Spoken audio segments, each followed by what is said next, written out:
The House and Senate holding a joint Small Business Committee hearing tomorrow to focus on one thing, making sure Main Street does not get a tax hike. Let's welcome the chairs of the committees, Iowa Senator Joni Ernst and Texas Congressman Roger Williams. It's great to have you both with us. Thank you so much.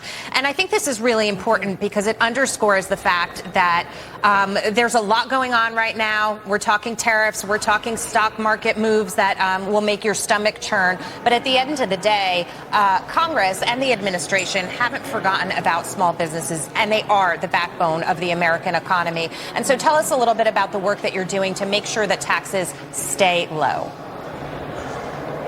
Well, the senator and I are working very closely together to make sure Main Street gets the benefit of lower taxes. I can tell you, being a small business owner myself, right now it's not about tariffs. It's about cutting taxes. It's about cutting regulations. It's about being able to depreciate 100% of your capital if you buy it. That's what Main Street's looking at. And Main Street's 99% of the businesses we have, 75% of the payroll. So tomorrow's hearing is going to be, we hope, a bipartisan hearing on the advantage of giving more money back to the taxpayers, so they won't save it, they'll spend it, hire more people, buy more product, and sell more product. Senator, is there anything that isn't in the bill, the budget reconciliation package that you passed this on Saturday morning early, that should be in there for small businesses?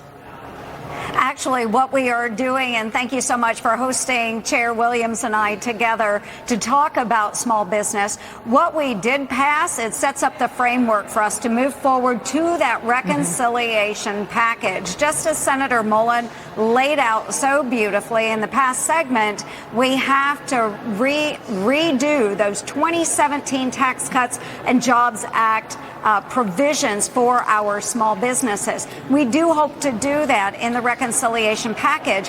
We must do it. There are 5.9 million American jobs that are on the line if we do not get that tax bill done. And of course, we have to make sure that we are protecting small business interests.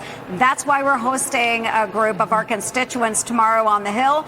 We're doing a joint hearing between the House and Senate so that we can hear directly from Main Street what will be best for them as we move forward with our agenda as Republicans in the majority in both the House and the Senate. Well, we appreciate the work that you're doing. But while we have you here, I wanted to ask you about this as well. And Congressman, I'll come to you on this because Maine is suing the Trump administration over frozen USDA funds. And they're basically saying we need those funds. We need to be able to feed our children in the schools. But the big problem here is that Maine isn't standing up, for example, having transgenders play in sports in that state. They're not standing up for women in educational programs. So on one hand, they're talking out of one side of their mouth and saying we need to protect the children. On the other hand, they are not protecting the female children. Where do you guys stand on this?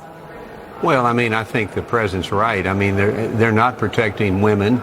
They're going against every normal and moral thing there is in this country. And why should they get funding if they're going to be that way and not protect children? If they'll take the money, if they'll protect the children. That's what it's about. We do that every day. That's the greatness of our country. And I am with the skipper on this. I agree. And thank you. God bless you, Donald J. Trump, for protecting our girls. Biological males should never be playing in women's sports. Coming up through the junior high and high school athletic system, I certainly would not have wanted to play against a male. So Donald Trump, President Trump, thank you so much for doing the right thing and standing up for me, for my daughter, and other women.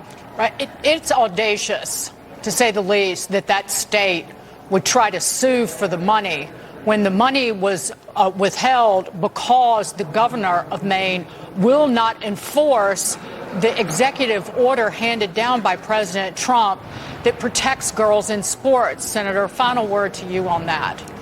Absolutely. You know what? If you don't want to play with the federal government, then we don't have to play with you, Maine. You keep your rules and regulations. The federal government, we will keep our money. Right. They want to have their pork and eat ours, too. I did that one for you, Senator. Absolutely. Thank you. I appreciate it. Senator Joni Ernst and Congressman Roger Williams, thank you both so much. Thank you. Thank you.